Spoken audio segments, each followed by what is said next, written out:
Bonjour à tous, bonjour à toutes. Aujourd'hui, c'est un jour que j'ai envie de célébrer parce que c'est le jour où j'ouvre ma chaîne YouTube. Voilà, Tonal Sochi. Alors, je me présente. Mon prénom de baptême est Marisol. Marisol. Je suis née en Colombie. J'ai été adoptée toute petite et j'ai grandi ici, j'ai fait mes classes ici et j'ai toujours senti que j'avais quelque chose de différent, toujours. Mais quand on est dans l'enfance, c'est pas facile de le faire entendre parfois, surtout quand on a des parents qui sont bien suisses. Un papa bien suisse-allemand, d'ailleurs je me considère même moi quand même dans cette lignée-là, un peu baloise. Voilà. Et une maman genevoise. Et voilà. Donc j'ai été élevée dans la plus pure tradition occidentale. C'est-à-dire que j'ai été élevée avec l'idée de que ce qu'on m'apprenait était ce que je devais faire, ce que je devais être. Et il fallait rentrer dans les cases. Mhm. Sauf que voilà le problème, c'est que je me suis rendu compte quand même assez vite que je n'entrais pas dans ces cases. Du coup, j'ai passé de nombreuses années à me contorsionner. Ah oui, parce que pour rester dans un boulot, pour rester dans une société qui ne fonctionne pas comme notre être profond, c'est pas facile. Et en fait, je suis rentrée dans une espèce de lutte pour découvrir au plus vite qui j'étais et pour pouvoir aller vers l'appel, vers ce que et qui j'étais. Et voilà qui je suis. Je suis Marisol Tonal Sochi, chamane, femme médecine, Kurara. Voilà, chamane des 3 Amériques qui plus est, de par les enseignements que j'ai suivis un moment, un temps. Donc, j'ai travaillé et appris beaucoup auprès des chamans amérindiens. Je travaille beaucoup plus, alors dans tout ce qui est le faire, le rituel, comment ça se passe et la pratique de terrain un peu, hein. L'apprentissage, t'es là, t'apprends quand tu y es, hein. Beaucoup avec le Mexique, et que je salue d'ailleurs. J'aimerais d'ailleurs vraiment remercier infiniment la personne qui m'a vraiment fait comprendre que j'étais sur mon juste chemin, qui me l'a dit et qui m'a toujours encouragée. Et cette personne-là, c'est Chimalma. Alors, muchísimas gracias, Chimalma. Gracias por tu amistad, gracias por tu presencia, gracias por tu presencia en mi vida y gracias porque tú eres una maravillosa persona y estoy muy contenta y es muy sagrado de conocerte. Muchísimas gracias. Grands abrazos, muchos besos, te quiero mucho. Voilà. Et j'ai aussi cheminé avec Ghislaine Dubuc, que vous devez suivre sur Instagram et sur YouTube. J'ai cheminé aussi pendant un temps avec Gaïa Charline, que vous trouvez aussi, et qui a travaillé avec Ghislaine et qui a créé la belle formation des gardiennes de la Terre, que j'ai suivie. Ensuite, des 4 temps de l'amour vus par le regard de l'Indien, que j'ai suivi également, et qui ont fait une 3e formation que je n'ai pas suivie, parce que j'estimais que je connais le fonctionnement, mais qui s'appelle se faire heureux de la meute à la tribu. J'espère que je ne me suis pas trompée, parce que ce n'est pas le but. et que certains ou certaines ont sans doute dû suivre. Voilà. Parce que j'avais déjà compris, puisque je vis l'état de tribu chaque année, en fait, quand je pars faire à Kouotli, la danse de la lune. Voilà. Et en fait, quand on est 150 ou je sais pas combien, 160 dans une forêt, hein, au fin fond de quelque part, on sait ce que c'est d'apprendre, de se retrouver face à soi-même, même s'il y a plein de gens. En attendant, quand on se retrouve dans notre tente le soir, quel que soit le temps qu'il fait, qu'on arrive et qu'on nous dit, bah tu vois là-bas, il y a des pelles et il y a des râteaux, donc tu te débrouilles pour aller faire en sorte que ta tente, elle soit à peu près posée sur quelque chose de plat. Et là, tu te vois en train d'arracher de la bruyère, d'essayer de creuser, de racler pour qu'en fait ta tente, elle soit quand même droite. Et puis ensuite, ben voilà, tu vis avec les éléments, tu te lèves avec le soleil, tu te couches avec la nuit, ou tu te lèves avec la nuit parce que à Kouotli est la danse de la lune où les femmes dansent à la lune pendant 4 nuits d'affilée. Voilà, et je suis ravie parce que cette année, j'ai pu, pour ma plus grande joie, rejoindre le cercle des femmes médecines. Donc, je me réjouis de les voir, je me réjouis de les rencontrer, je me réjouis de connecter encore plus avec elles. Et tout ça, c'est autant de cadeaux de la terre, donc de la Pachamama ou de la Tierra Madre, on peut l'appeler comme ça nous vibre, et de l'univers père. Voilà, parce que moi, j'aime parler dans ces termes-là. Donc voilà, ma rampe de lancement qui finalement, parce que ma mission de vie, je l'ai assez vite comprise, elle était d'aider les gens, elle était d'aider les autres. Donc à 4 ans et demi ou 6 ans, entre les deux on va dire, c'est simple, je regardais Pause Café, Pause Tendresse, j'étais une fan inconditionnelle de Véronique Jeannot. Et en fait, elle a carrément déterminé ma vie parce qu'en regardant, je crois au 2e épisode, j'ai regardé et j'ai dit à ma mère, maman, moi je veux faire ça. Elle m'a dit, bah ok, si tu veux faire ça, voilà, tu verras plus tard. Et en fait, je suis arrivée à un moment de ma vie où je faisais de la guitare au conservatoire et je jouais quand même très bien. Et puis un jour, c'est un accident, alors que j'avais 17 ans, un copain me saute sur le dos, je mets les mains par terre et je me retrouve avec, vous devez voir peut-être, bon maintenant ça, c'est cool parce que le tatouage cache un peu ma cicatrice, mais là voilà, un tendon cassé. Donc forcément que ma carrière musicale allait s'arrêter assez net. Ça ne veut pas dire que je fais plus de guitare, loin de là, mais à l'époque, au niveau où j'étais, ça commençait à requérir entre 3 et 4 heures de musique et de guitare par jour. Et quand on n'a plus le tendon, là, même là, encore aujourd'hui, je ne peux pas jouer 10 heures. Hein. Je peux jouer un moment, gratter, je peux même vous chanter une chanson après si vous avez envie. Mais voilà, c'est plus la même chose, on est d'accord. Du coup, ça m'a orientée là où je devais aller. Et moi, je considère aujourd'hui, parce qu'à l'époque, je ne le voyais pas comme ça. Hein, à l'époque, je vivais dans ma frustration, bref. Mais voilà, ça m'a orientée sur ma piste de décollage qui était entrer à l'IES, parce qu'à l'époque, c'était l'Institut d'études sociales. Et c'est ce que j'ai fait. Et je suis rentrée d'un coup d'un seul. J'étais dans les plus jeunes, on était 2. Je me rappelle, il y avait avec moi Livia. Et on était les 2, non 3, il y avait encore Vanessa, mais voilà. On était 3 à avoir 20 ans dans des classes où on était entouré de gens qui avaient entre 30 et plus.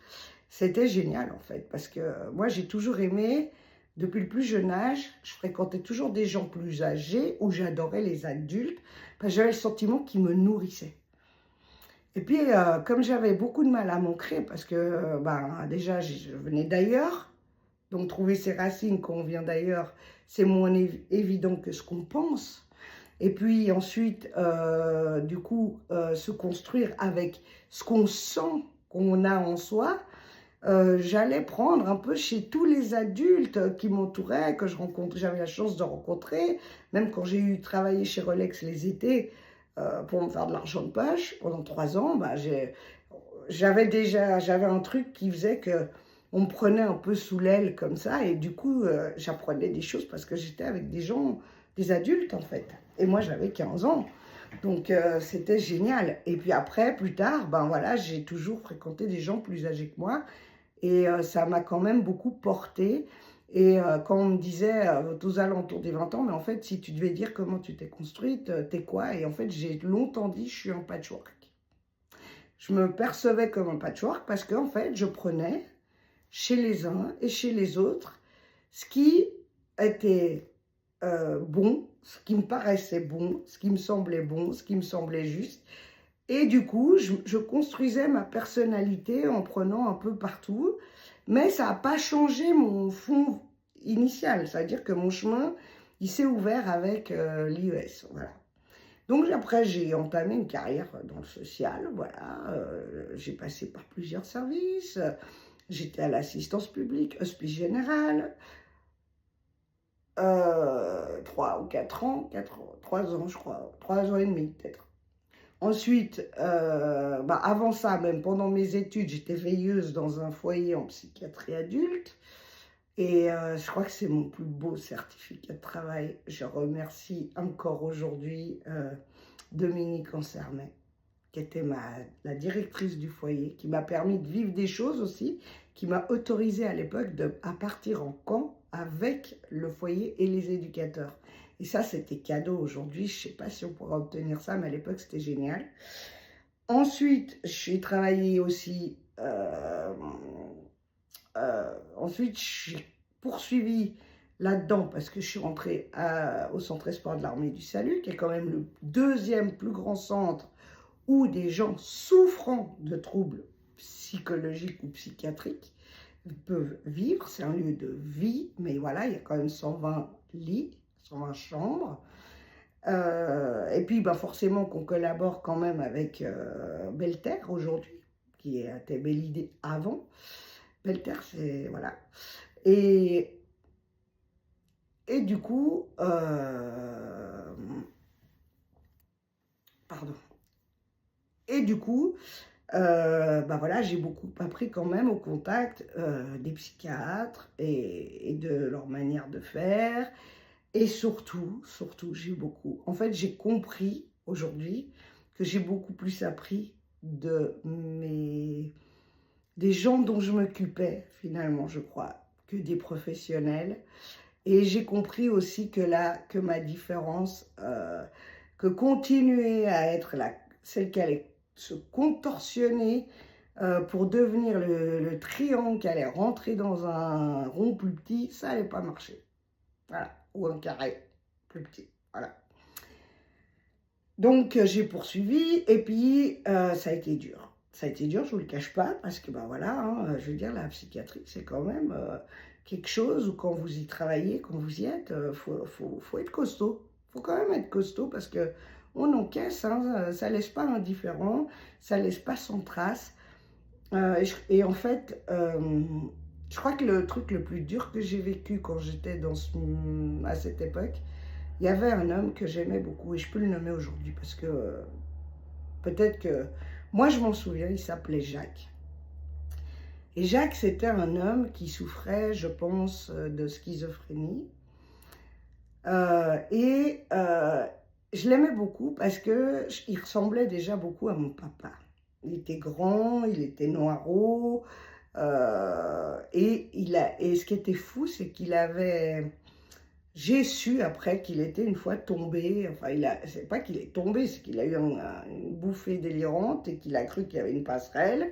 Il est monté sur une chaise et il est tombé depuis le 3e étage. Donc, pour ceux qui connaissent le Centre Espoir, vous savez qu'il y a une cour en contrebas. Donc, forcément, c'est pas... il est tombé de, je sais pas moi, de 15 ou de 20 mètres, voilà. Et il était tombé et du coup, il avait, comment dire... Il parlait tout le temps, il avait plein de trucs à raconter, mais alors par contre, on comprenait que chi. Et ce qui était extraordinaire, c'est qu'avec lui, j'avais des discussions incroyables, parce que je l'écoutais, j'aimais bien l'écouter, même si je comprenais rien, ou à peu près. Puis après, j'étais hyper touchée, parce que un des seuls mots qu'il disait vraiment, c'est quand il me voyait arrêter de loin ou comme ça, il me disait « Hé, Marisol !» Et ça, c'est des choses qu'on travaille dans ces métiers, c'est des cadeaux. C'est des cadeaux. Parce qu'on est quelqu'un qui va parler, alors ça partait dans tous les sens, hein, c'était des mots, mais alors, déstructurer les phrases que vous voulez, j'arriverais même pas à l'imiter. Et on commençait à discuter, puis ben moi je répondais, je disais oui, oui, je suis d'accord, ah ouais, non, c'est vrai. Parce qu'en fait, il avait l'intonation, donc je comprenais quelque part ce qu'il voulait dire sans... Et on avait des longues discussions. Et puis un jour, pendant que j'y étais, il a eu une bouffée délirante et voilà, il est monté sur sa chaise. On l'a remis exactement au même étage. Et à l'époque, j'étais pas dans le degré de réflexion et de pensée que je peux avoir aujourd'hui. Et j'avais trouvé ça mais tellement horrible. J'ai eu beaucoup de colère, je vous cache pas, énormément. Parce que et ben, là, il est tombé à nouveau. Et là, en fait, ça a été, il y a eu la gestion sur le moment présent, c'est-à-dire de gérer ceux qui étaient aux alentours, parce que quand il arrive quelque chose comme ça, puis que des gens souffrent déjà de troubles psychiques, c'est extrêmement violent pour eux, mais ça l'est aussi pour nous. Donc, voilà. Et en fait, là, ça a commencé à... je me suis dit, waouh, ça devient très lourd et comment je vais faire pour aborder ça sur du long terme, en fait. Hein, voilà, on voyait certains qui partaient. Une fois, je me suis même rendue, moi, à Belle Idée à l'époque, parce que c'était Belle Idée, pour amener des choses à des résidents. Et quand je suis arrivée dans cet espace qui est apparemment celui le plus contenant, et que l'infirmier m'a dit, alors, vous voyez le trait par terre, moi devant, vous marchez dans mes pas, et vous ne vous écartez pas, et vous ne vous rapprochez pas, et que je voyais des gens se jeter contre les murs, parce qu'il y a toujours, vous savez, une fenêtre, hurler, tout ça, et puis là, j'étais derrière cet infirmier, je peux vous dire que là, j'ai marché dans ses pas, hein. Et je suis arrivée à la chambre de mon client, qui m'a dit, « Ah maman, t'es venue me voir ?» Bon, ça, c'est pas un problème. Mais ce qui m'a marqué aussi, c'était de le voir attaché. Ça m'a vraiment marqué. Moi qui revendique un besoin plus profond et immense de liberté, et je pense qu'à cette époque, je n'avais pas cette conscience-là. Mais n'empêche que ça m'a profondément marqué. Ben oui, parce qu'on voyait quelqu'un qui est sur son lit, attaché par les poignets, attaché aux pieds, vous vous dites, waouh! Et qu'on m'a dit, voilà, oui, parce qu'il peut se montrer violent. En plus, je pouvais même pas l'imaginer violent, parce qu'il était tellement gentil, tellement doux. Mais voilà, des fois, hein, c'est clac, clac. Donc, voilà. Et ensuite, j'ai dit, oh, ça suffit, maintenant, je vais aller voir les enfants. Parce qu'en fait, ma mission de vie, quand je l'ai comprise, c'était aussi d'être là pour les enfants, les ados, les jeunes adultes.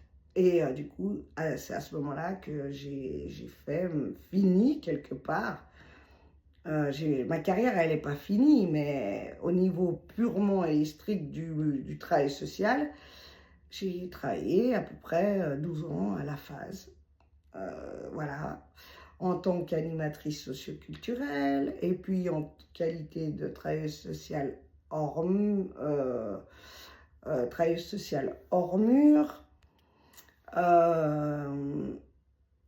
TSHM, et j'ai eu beaucoup de plaisir. J'ai eu des très beaux moments, j'ai eu des moments extraordinaires, j'ai vécu des trucs avec des équipes super. Il y a eu aussi les difficultés, et puis ça s'est un peu fini vraiment dans le moment où c'était le plus dur pour moi, parce que mon père s'en allait et qu'en fait, on a vraiment le sentiment qu'ici, il n'y a pas de respect de ça, en fait, au sens où, bien sûr qu'il faut assurer son travail, bien sûr qu'on n'est pas payé à rien faire, bien sûr qu'il faut faire ses heures, mais quand on est pris en tenaille avec une des personnes qu'on aime le plus et qui part,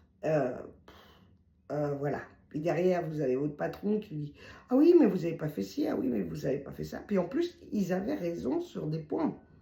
Parce que moi, j'avais aussi un côté très abruti. C'est-à-dire que j'avais tellement cette envie de donner, finalement, que moi, j'allais faire des tournées, même quand c'était pas à mon soir, même quand c'était pas forcément à moi. Et en fait, je les notais pas. Donc, en fait, pour moi, c'était normal d'aller... C'est comme si j'allais un peu veiller sur mes poussins à dos. Mais je me suis pas dit 5 minutes, mais dis dans tes horaires de travail, quoi. Puis un jour, on m'a dit, ah, mais il te manque tant d'heures. Puis en fait, pour moi, c'était une incompréhension parce que j'avais pas lié le fait que je faisais plus d'heures sans les marquer. Je marquais plutôt les heures qui étaient sur les horaires, mais je marquais pas les heures que je faisais en plus, alors qu'il n'y avait personne pour le voir. Les jeunes le savaient, parce qu'ils savaient que j'étais là. D'ailleurs, quand je suis partie, ça a été complexe, parce que leur dire pourquoi tu pars, j'ai même pas pu, parce qu'on m'a interdit de retourner leur dire au revoir. Ce qui a donné lieu à un sentiment d'injustice et une colère contre moi, mais qui a été corrigé parce que l'univers est bien fait et qu'en fait, les gens qui l'ont été ont été mis sur mon chemin. Et j'ai pu leur dire simplement, mais c'est pas moi qui n'ai pas voulu vous dire au revoir, on me l'a interdit. Voilà. Comme ça, les choses étaient claires, sans en dire plus, mais ils s'en savaient tellement plus. Et c'est là que j'ai souvent dit, parce que souvent je disais, mais en fait, notre CV, ça ne doit pas être un bout de papier. Notre CV, ça doit être la vie des gens.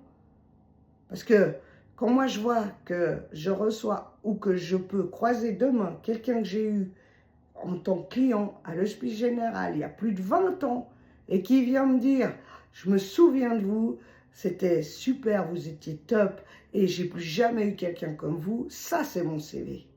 Quand je croise des ados qui me sautent encore dans les bras, qui sont devenus des adultes, ça c'est mon CV. Quand il y a eu la fin, puis que j'ai croisé le groupe des garçons, parce qu'il y a le groupe des filles, il y a eu le groupe des garçons, et le groupe des garçons qui m'ont dit, Marisol, dis-nous pourquoi tu es partie. Alors, comme j'avais une maladie orpheline, j'ai pris ça et j'ai dit, ben voilà les gars, ma maladie orpheline a repris, ce qui n'était pas un mensonge, parce que c'était le cas, je me suis fait opérer en mai de l'année d'après. Mais pendant ce temps-là, je perdais mon père, enfin, il se passait beaucoup de choses en même temps. Et ils m'ont dit, arrête de nous raconter des cracks, on a vu comment l'équipe te traite, on le sait, et on est loin d'être cons. Donc, j'ai dit, c'est pas que je vous raconte des cracks, c'est que j'ai un devoir de réserve. Et si vous ne prenez pas ce que je vous dis, mais en fait, ils étaient totalement dans le juste. Ils avaient bien compris ce que je vivais parce qu'ils le voyaient. Alors on m'a dit par exemple un truc très bête, mais tu ne respectes pas le cahier des charges parce que tu es censé faire du collectif. Ok. Mais alors, je fais comment si j'ai 9 ou 8 ados qui veulent travailler avec moi? Je leur dis non, je dois en avoir 2, 3 maximum. Débrouille-toi avec les autres. Non, mais moi, j'ai envie d'être avec toi. Tant qu'on ne comprend pas que c'est l'ado qui choisit son adulte de référence et que ce n'est pas l'inverse, puis qu'on n'est pas censé le punir, parce que ce qui va se passer, c'est que finalement, il ne va pas avancer s'il ne veut pas aller avec quelqu'un d'autre. Et nous, on est quand même là pour qu'ils avancent. Bon, enfin, pour moi, c'est ma vision du travail social. Donc, on me dit, ouais, mais en fait, tu ne fais pas du collectif, tu fais trop d'individuel. Mais en fait, c'est pas moi qui les ai choisis, c'est eux qui m'ont choisi. Au bout d'un moment, faut juste réaliser des choses. Mais bon, en fait, ça allait au-delà de ça. À un moment donné, on avait envie de me dégager, on m'a dégagé. Mais en fait, quelque part, on m'a libérée. Parce que je pense que c'était le moment pour que j'entame ce que j'avais déjà commencé à entamer lors de mes week-ends, de mes congés, de mes vacances. C'est-à-dire que j'avais eu le truc de « je sais que je suis chamane ». Sauf que maintenant, il faut que j'aille réapprendre. Et du coup, je profitais de ces temps de congé et tout ça pour aller faire du chamanisme. Voilà. Et j'avais des amis mexicains pas très loin, donc c'est là que j'ai pu commencer. Et ça m'a ouvert des perspectives et puis ça a pris de l'ampleur. simplement. Voilà pourquoi aujourd'hui, je suis Tonal Sochi, chamane des Trois Amériques, qui travaille essentiellement avec le Mexique, qui a ses amis. J'aimerais aussi beaucoup remercier quelqu'un que je ressens fort dans le cœur. 3 personnes. C'est José Ivan, c'est Andy, qui se ferait sous Gotica de Luna, et Liana. C'est une petite famille de 2 grands chamans incroyables et qui m'apprennent beaucoup et qui ont toujours été là quand j'ai eu besoin d'eux. Je peux appeler Ivan comme je peux appeler Chimalma. Ils me répondent plus vite que mes amis d'ici. Donc des fois, il faut peut-être se poser des questions. Hein. Voilà, je dis ça, je ne dis rien. Mais en tout cas, ils ont toujours été là pour me soutenir, pour me guider et surtout pour m'encourager. Et ça, il n'y a pas plus beau cadeau en fait. Voilà. Donc voilà, j'ai cheminé pendant quelques temps dans les cours un peu pratiques, vraiment plus au niveau de la compréhension des mécanismes, etc. Et puis j'ai beaucoup, en parallèle, j'avais énormément d'acquisition de pratiques, de rituels, de soins, de tout ça. Et puis au milieu de tout ça, étant une passionnée de tout, eh ben forcément, donc évidemment, je suis inscrite en tant que masseuse des 5 continents, parce que j'ai pratiqué le massage des 5 continents, je l'ai appris. Je suis à même de pratiquer le Lao Chi en présentiel ou à distance. Je me suis mis à la géobiologie parce que c'est une passion. Et ce que j'ai trouvé me surprend toujours et est toujours tellement d'une justesse, c'est franchement magnifique. Maintenant, je suis dans ma phase où je travaille avec les runes, beaucoup. Je me suis intéressée aux mythes scandinaves pour comprendre les runes, parce que c'est pas juste de dire « Ah ouais, c'est le truc des Vikings », en fait, il faut aller au bout. Il faut remonter à l'origine des choses. Parce que c'est bien joli de comprendre les noms, mais il faut savoir qui ils sont et comment ils en sont venus là. Je veux dire, quand on vous dit c'est qui Odin? Ah, mais Odin, lui, c'est le dieu. C'est si vous voulez, par rapport à la chrétienté, c'est Dieu, Odin. Mais Odin, en fait, il est quoi? Il est qui? Il est venu comment? Il est le fils d'un géant et d'une déesse. Donc, du coup, il est un demi-dieu. Mais c'est à lui qu'il a été confié de veiller sur le monde. Et du coup, Odin s'est marié avec Freya. Mais Freya, c'est à la fois la sœur et la femme d'Odin. Et ils ont eu un enfant qui s'appelle Thor. Alors, je vous la fais courte, hein, parce que s'il faut que je vous raconte que Odin a été pendu tête à l'envers, attaché à Yggdrasil. Yggdrasil, c'est l'arbre de vie pour moi, c'est ce qu'il représente. Il a été attaché à l'envers pendant 9 jours, sans rien boire, sans rien manger, et il a perdu un œil. Mais par contre, on lui a donné la connaissance du monde. Donc, c'est suite à ça qu'il est devenu le dieu Odin. Voilà. Et ensuite, il a transmis à Thor, pas à tort ou à raison, mais à Thor, T-H-O-R, le pouvoir qu'il a eu à travers aussi son marteau. Marteau qui a été conçu par, je ne sais plus le nom de celui qui construisait qui a d'ailleurs construit aussi ce qui protégeait Achille talon, hein, talon d'Achille. Voilà. Et en fait, il faut connaître toutes ces histoires pour comprendre comment on travaille avec les runes, en fait. Parce que sinon, en fait, on peut jeter les runes, faire des tirages et tout, mais on peut en apprendre que la traduction. Mais quand on connaît tout le mythe, on peut comprendre au-delà, en fait.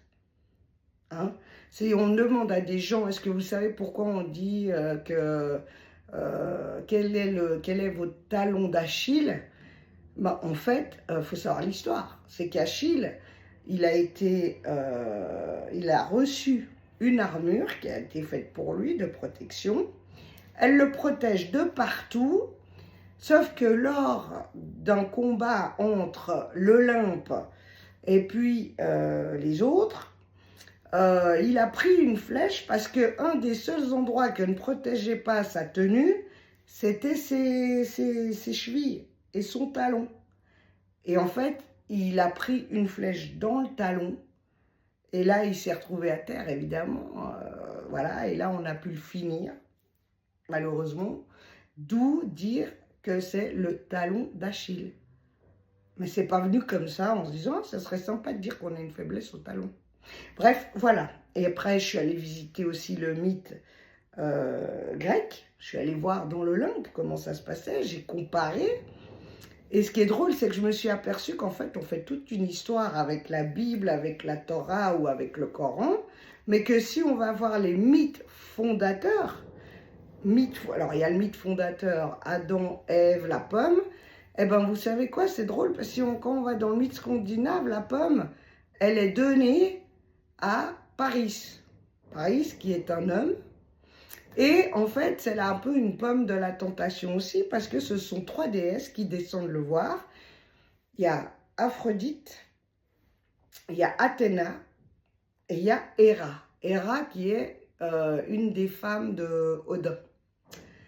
Et elles sont jalouses les 3 l'une de l'autre, donc elles descendent et elles vont voir Paris, qui est un beau jeune homme, voilà. Alors la première lui dit, voilà, écoute, si... Regarde, tu vois, moi j'ai cette belle pomme et si tu me choisis, moi je vais pouvoir t'offrir que tu puisses avoir l'amour que tu veux, dont tu rêves. La personne que tu veux, elle sera à toi. Ensuite, il y a la deuxième qui dit, ah ben moi, je peux t'offrir la vie éternelle, qui t'arrive à rien et que tu sois protégé au royaume des dieux, etc., etc. Et puis la troisième, elle lui dit, et sauf erreur, c'est Aphrodite, moi, ce que je peux faire, c'est que tu es la plus belle femme au monde et qu'elle te soit fidèle, etc., etc. Et en fait, Paris choisit Aphrodite et il reçoit la pomme qui est en fait en... Elle n'est pas en pomme, elle est faite en terre.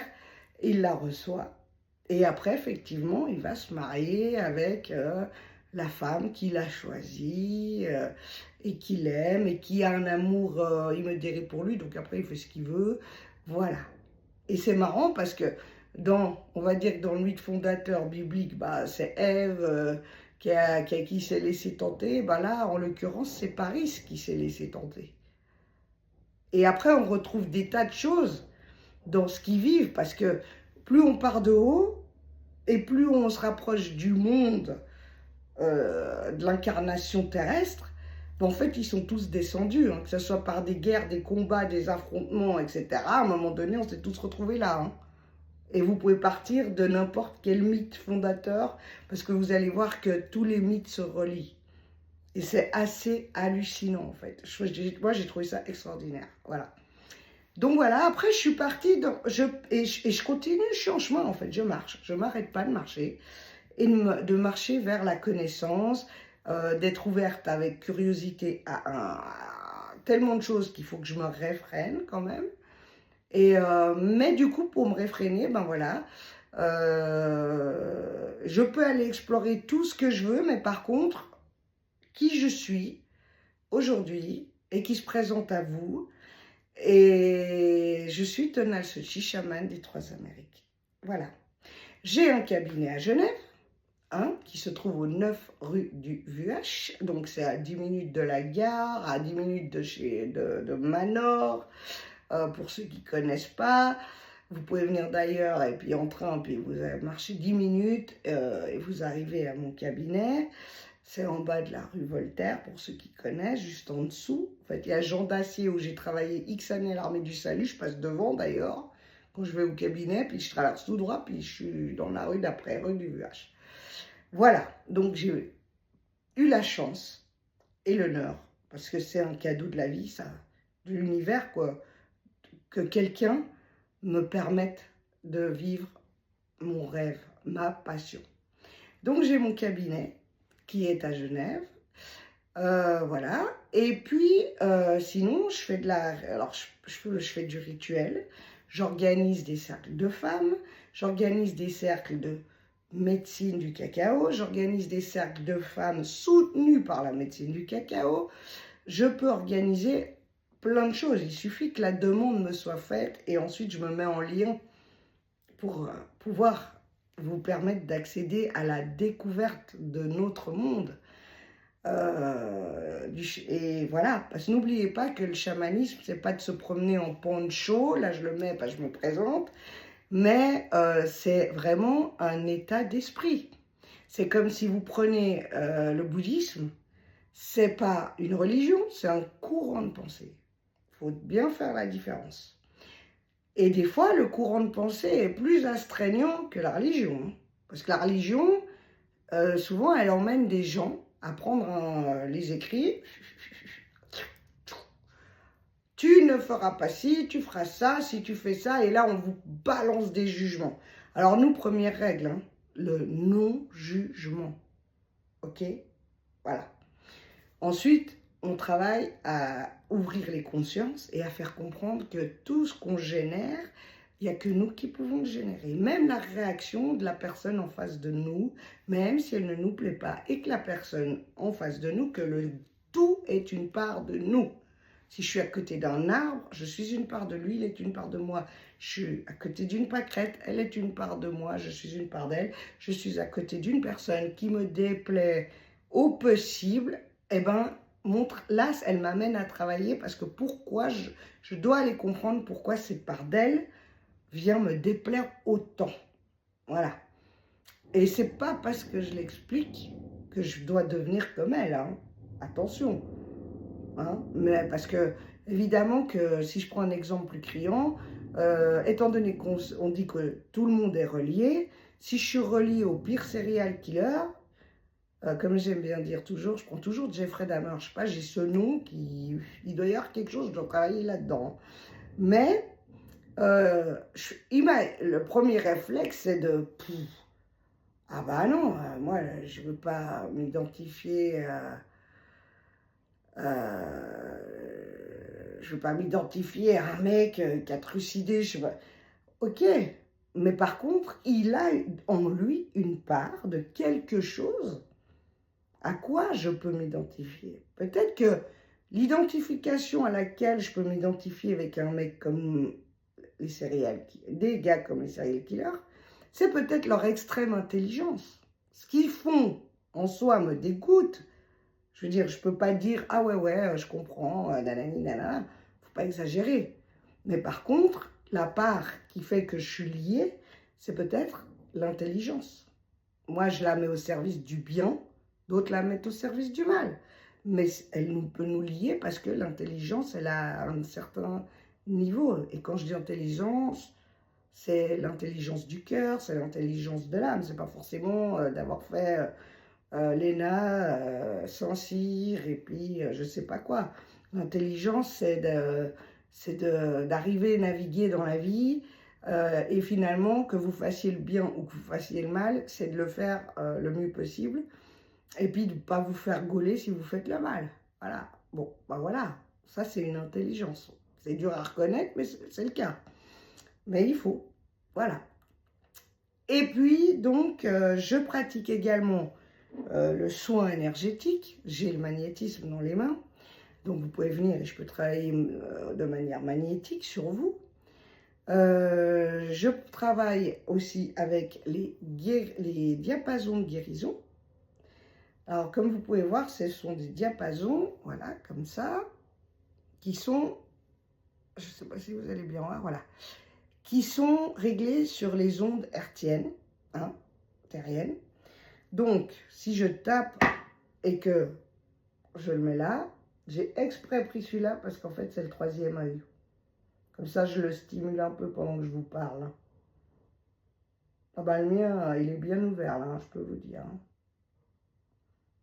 Maintenant que j'ai commencé, oups, j'ai le froid. Ouais, ça circule. Énergétiquement, ça va bien. Ouf, ça m'envoie du froid. Dans les jambes, jambe droite.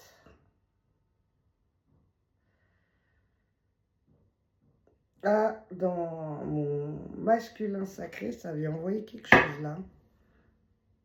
Toujours 3 fois.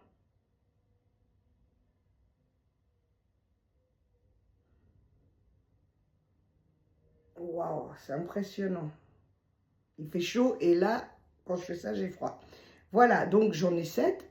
Il y en a 21. Mais évidemment que ce sont des diapasons d'une extrême qualité, donc forcément, ils ont un prix. Mais moi, je me suis contentée d'avoir ceux des 7 chakras, mais j'ai ça. J'ai mon ami tambour qui me permet de travailler avec vous sur la respiration, sur le rythme, sur plein de choses. Parce que le tambour, il sert à plein de choses. Il sert à travailler notre respiration, il sert à venir faire travailler la vibration en nous. Il sert aussi à célébrer, à célébrer le tout. Parce que quand il résonne, il résonne. Et puis évidemment, j'ai plein d'autres trucs. J'ai les carillons de Cauchy. Après, ça c'est un peu... vous voyez l'image de l'ancien médecin qui arrivait avec sa trousse comme ça, en cuir, qui l'ouvrait et dedans il y avait son stéthoscope. Et, ben, en fait, c'est ça.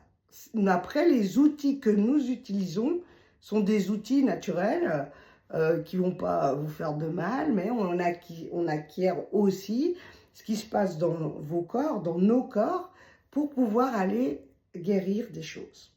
Pardon, je vais enlever mon poncho parce que là, j'ai très, très chaud. Voilà. Et j'avais envie de le garder, mais là, je ne vais pas arriver au bout. Mais pour que vous sachiez ce que je fais. Alors, comment je travaille? En principe, je fais des séances de 2 heures. Pendant 1 heure, on va utiliser les routes de guérison chamanique pour aller identifier le blocage ou le problème ou les que vous avez envie d'aller débloquer. Et ces roues, elles permettent plusieurs choses. Parfois, alors on rentre tout de suite dedans, c'est très chouette, mais des fois, elles viennent aussi nous montrer que vous venez avec une demande et qu'en fait, en passant à travers la roue originelle, on se rend compte que votre demande, ce n'était pas celle d'origine et que vous arrivez en fait à mettre le doigt sur le vrai blocage, celui qui vous empêche d'avancer. Et ensuite, donc je passe 1 heure à faire ça, et puis après 1 heure, on va voir comment vous pouvez aller chercher vos propres ressources intérieures à travers une hypnose chamanique. Voilà, je vous fais aller dans le monde d'en bas et trouver vos ressources personnelles. Et je vous explique tout après, mais je ne vais pas vous le faire maintenant. Voilà, et puis un des derniers aspects aussi que je pratique, c'est le nettoyage, le cleaning énergétique. Donc pour les gens qui, par exemple, ont vécu la maladie chez eux, et du coup l'énergie de maladie est là, puis qui enfin guérissent, quand la guérison et la rémission et tout ça est là, je clean, comme ça ils ont le nouveau départ en tout. Voilà. On sait tous que le monde du subtil, il passe partout, il rentre, il sort, on peut se sentir mal chez soi, et en fait, ça vient pas de nous, ça vient pas de vous, et du coup, ça, je le fais, je le pratique. Et voilà, et je vais aller le pratiquer quand même profondément, je vais aller voir la géobiologie du sol, parce que ça peut aussi venir de là, parce que si vous êtes placé sur une faille tellurique, et puis qu'en plus, il y a une source qui passe, et qu'elle est, alors soit elle est polluée, parce qu'il y a plein de choses qui n'ont jamais été nettoyées dans l'après-guerre, soit elle est vectrice d'un passage d'âmes qui ne sont pas montées, du coup c'est normal que vous vous sentiez pas bien où vous êtes et là où vous habitez. Et ça, je fais aussi. Voilà, donc je pratique ça aussi, et puis après... il y a des tas de choses que je maîtrise, mais que je n'ai pas du tout envie de mettre au service de l'autre parce que je pense que il y a suffisamment de gens qui le font et je crois très sincèrement qu'il y a de la place pour tous. On n'est pas là pour... Enfin, de ma part, moi, j'envie personne. Je pense vraiment que on peut tous coexister. On peut même s'allier pour aider quelqu'un. Et c'est vrai que ben voilà, le monde de l'énergie, des énergéticiens, des chamans, des guérisseurs, des druides, etc., etc., est à l'image du monde traditionnel. Donc nous aussi, on affronte les jalousies de nos collègues, comme des collègues dans un bureau qui vont vous dire « Ah, mais alors elle, tu te rends pas compte, elle est jalouse, alors du coup elle me pourrit, ah, mais l'autre... » Mais nous, on vit la même chose. On vit la même chose, puis alors des fois, on le vit encore plus durement parce qu'on nous envoie de l'énergie négative. Donc là, il faut savoir se purifier, se nettoyer, cleaner notre espace, notre lieu, notre être. Et puis, quand ça l'est, on peut venir marcher sainement à vos côtés. Voilà, donc je crois que vous avez maintenant une présentation de qui je suis. Et vous pouvez venir à ma rencontre à tout moment. Vous pouvez me joindre à mon numéro professionnel qui est le plus 41 pour ceux qui seraient en France voisine. Plus 41 78 338 62 52. Voilà, je vous le redis une dernière fois. Plus 41 78 338 62 52. Voilà, vous pouvez m'appeler à ce numéro si vous avez envie, besoin d'un des soins dont je vous ai parlé. Et puis après, je saurai quels outils j'ai besoin de prendre et avec quoi je vais devoir travailler pour vous, sur vous ou pour votre entourage et comment. Voilà. Et là, je suis en pleine construction, enfin rédaction de mon site internet. Donc, il n'est encore pas ouvert. Mais après, vous aurez tous les soins, tout ce que je fais avec la tarification. Et vous aurez aussi l'explication, qui je suis, d'où je viens, où je suis, où je travaille, etc., etc., etc. Voilà, c'est en train de prendre vie et j'en suis ravie. Voilà. Alors, j'espère que vous avez aimé cette cette vidéo. Mais il faut passer par le moment où on se présente. Et comme j'ouvre ma chaîne YouTube, vraiment aujourd'hui, j'ai besoin de 50 followers. Et j'ai besoin de 50 followers pour pouvoir faire du live direct. Alors, si vous m'avez vu, si vous avez apprécié qui je suis, même si vous n'êtes pas du tout dans le chamanisme, ça ne vous intéresse pas, mais que vous avez bien aimé regarder par curiosité ou pas, et que vous acceptiez de vous abonner, une 50aine de personnes, ça serait juste génial. Comme ça me permettra de faire du direct, comme je le fais déjà. Et vous pouvez me trouver aussi, donc, sur Instagram, sous Tonal Sochi.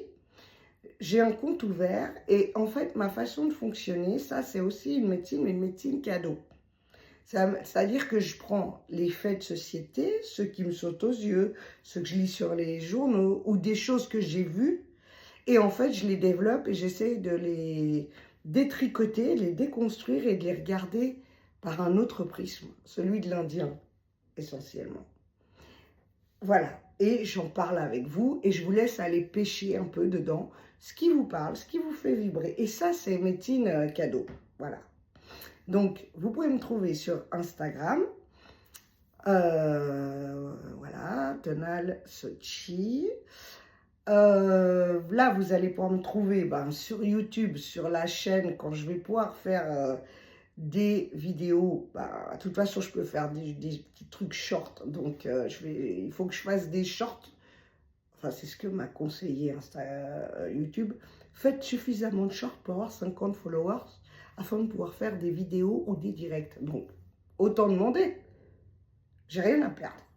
À la limite, vous êtes généreux, vous êtes sympa et vous me faites cadeau de ça. Voilà. Et si c'est le cas, recevez déjà toute ma gratitude et ma lumière. Merci. J'aimerais aussi remercier beaucoup 4 personnes que j'aime beaucoup. Alors, en tarologie, médiumnité, etc., j'aimerais citer Alice Nicolas. Je l'aime beaucoup, elle est très juste. J'aimerais citer l'univers de la fée bleue. Parce que alors là, dans le juste, c'est... alors, je sais pas où elle... Enfin, c'est pas vrai que je sais pas, il faut que j'arrête de dire des trucs comme ça. Mais elle a une finesse dans ce qu'elle capte, même pour du général. C'est impressionnant. Allez voir une fois votre signe, que ce soit votre signe ascendant, votre signe lunaire ou votre signe descendant. Allez voir parce que alors là, c'est assez incroyable, quoi. La fée bleue, j'aimerais citer l'oracle de Stéphanie, qui est quelqu'un... Alors elle, j'adore sa voix. J'adore sa voix. C'est sa voix qui m'a fait m'arrêter et vraiment avoir envie de continuer à la suivre. Et je vois depuis le temps qu'elle aussi est très juste. Et puis, il y a aussi donc il y a l'oracle de Stéphanie Guidance. Voilà. Et puis, j'aime bien prendre ces 4 personnes. Je vais aller regarder les 4. Alors, ça me prend une demi-journée, hein, parce que je prends mon signe, mon ascendant et mon signe lunaire. Et je vais tout écouter. Mais au-delà de ça, je vais aussi voir quelles cartes ressortent dans ces 4 guidances. Et je vais garder que celle-là, parce que finalement, les cartes, je sais aussi le faire. Mais comme ça, je peux aller... Après, en fait, je me fais moi-même mon extension. Mais voilà. Si vous n'avez pas, des fois les gens n'ont pas les moyens d'aller voir, pourtant il y a des médiums que je recommande, hein. Je vous recommande LM, qui se trouve en Valais et qui est une femme extraordinaire. Déjà, elle est extrêmement gentille, elle est extrêmement juste et elle fonctionne du feu de Dieu. Franchement, n'hésitez pas, allez-y, quoi. Vous pouvez aussi, pour ça, aller voir Audrey Sang. Vous pouvez aussi aller voir, qui sont à Genève. Hein.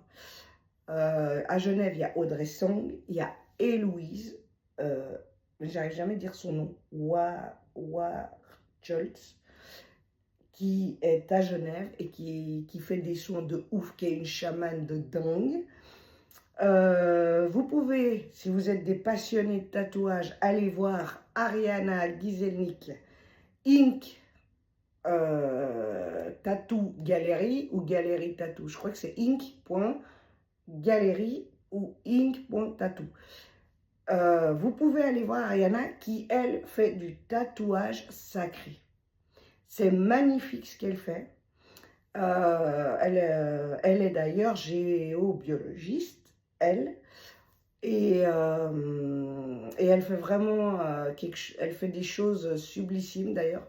Je ne peux pas tellement vous montrer de trucs qu'elle a fait parce que c'est encore caché. Le seul truc que je peux vous montrer qu'elle m'a fait, elle, c'est ce que j'ai sur les mains. Voilà, donc c'est très fin. Donc vous voyez, il y a les runes. Hein, c'est pour ça que je vous dis, quand on ouvre sa conscience, on peut aller partout. On n'a pas besoin... Même si on se met dans un autre chemin plus large, c'est pas pour ça qu'on ne doit pas être curieux du reste et pas aimer le reste. Et comme vous pouvez voir, elle m'a fait ce magnifique anneau qui est le même que ça en fait. Hein. Voilà, c'est l'anneau celte. Voilà, des nœuds qui ne se finissent pas. Et j'aime bien mettre cette bague, parce que cette bague c'est Doris Clark qui me l'a offerte et Steven, que j'aime énormément. Et cette bague ne me quitte jamais. Et en fait, j'étais très embêtée parce que comme je l'ai tatouée, je pourrais ne plus mettre de bague en fait. Mais je la mets dessus et je me dis, ça renforce ma puissance. Voilà, je vais bientôt arriver à 1 heure et je pense que pour une présentation, c'est plus que correct. Et je termine avec, alors je vais vous dire merci infiniment à celles et ceux qui m'écoutent, qui m'auront écouté. Merci infiniment à celles et ceux qui accepteront de s'abonner et de me donner des voix pour que je puisse accéder au direct et aux vidéos. Et comme on dit dans la pratique que je fais, aho, ce qui signifie un peu, voilà, ma parole, vous l'avez reçue, et ometeotl, qui est un peu l'équivalent de namasté ou de amen, voilà. Moi, j'aime dire ometeotl parce que c'est le langage des Nawalt, avec qui j'ai le plus de liens et d'acquaintances, et voilà, c'est comme ça, je me sens eux, et c'est fou, voilà, je sais pas comment, je sais pas pourquoi, peut-être que il y a eu beaucoup de mixité, de mélange en Colombie, et peut-être que je suis issue d'un parent mexicain. Peut-être que si je faisais le test, je m'apercevrais que oui, j'ai tant de pourcents de Colombiens, mais qu'en fait, si ça se trouve, j'ai X% de Mexicains, et c'est ce qui fait que je me sens tellement liée au Mexique, mais aussi à eux, au Nahuatl. Voilà. Bon, je vous laisse, je vous remercie du fond du cœur, et comme ça, je peux faire juste mon petit PS avant d'arriver à 1 heure pile. J'ai lancé un petit défi à quelqu'un que j'aime beaucoup, parce que j'adore ses histoires. Il m'aide à m'endormir quasi tous les soirs. Et des fois, je réécoute ses histoires 12 fois parce que je m'endors, parce que j'adore sa voix. Et en fait, c'est horrible parce que il faut des fois que j'écoute ses histoires 4 fois pour arriver au bout, en fait. Parce que j'ai envie de savoir, parce qu'il est extrêmement fort dans le suspense. Et j'adore. Et là, je sais pas, aujourd'hui, j'ai senti, l'univers m'a envoyé un truc en me disant, bah voilà, vas-y, fais un défi, amuse-toi et rentre en lien avec lui. Et je me le suis autorisé. Et j'adore parce que cet homme-là, allez l'écouter. Allez écouter sa chaîne. Abonnez-vous parce que j'adore quand, rien que quand il dit, cette histoire est écrite et contée par Ravalam. Rien que ça, c'est magique. C'est bon, vous partez dans son univers. Donc, je vous recommande, allez-y, likez-le et arrêtez de lui dire des trucs débiles comme quoi il n'aurait pas sa place ou je sais pas quoi, parce que c'est pas vrai. Plus il va aller, plus il va agrandir. Je le sens, je sens sa vibration parce que je l'écoute tous les soirs. Et lui, il est dans son truc, il faut qu'il reste dans son truc. Voilà, donc faites en sorte qu'il puisse en vivre parce que c'est un homme bon. Et dans sa bonté et dans mon petit côté un peu, j'ai peur de rien, on y va, on va voir, je lui ai proposé un défi. Donc, je lui ai donné 15 mots et je lui ai dit, ok, voilà, 15 mots, raconte-nous une histoire avec ces 15 mots. Et je me plierai au même exercice et je vais vous conter une histoire que je vais écrire, ou pas, parce que chacun sa méthode, avec les 15 mots que je lui ai donnés. Donc, on va faire une petite joute oratoire, en toute bienveillance, évidemment. Moi, ce que j'ai envie, c'est de vous pousser vers lui, et que vous veniez à moi, mais vous poussez vers lui, avec cœur, avec lumière, avec amour, et qui ne nous lâche pas, surtout, et qui continue à nous raconter ces super histoires, parce que moi, j'adore. Voilà. Je ne suis pas sûre d'être une aussi bonne conteuse que lui, mais comme j'ai promis, je vais faire l'exercice. Je vais me plier à l'exercice. Merci à tous et à toutes d'avoir pris le temps, d'avoir écouté pendant cette heure-là, mais je crois que ça valait le coup pour que vous sachiez qui je suis et vers qui vous venez. Merci infiniment et à plus tard dans d'autres vidéos, ici ou ailleurs, ou en présence. J'ai hâte de vous rencontrer. Soyez heureux. Cultivez la pensée positive. Allez vers vos passions. Et moi, je suis là pour marcher aussi à vos côtés. N'hésitez pas à me contacter. Voilà. Aho, omete ak. Et cette fois, ciao, c'était Tonal Sochi.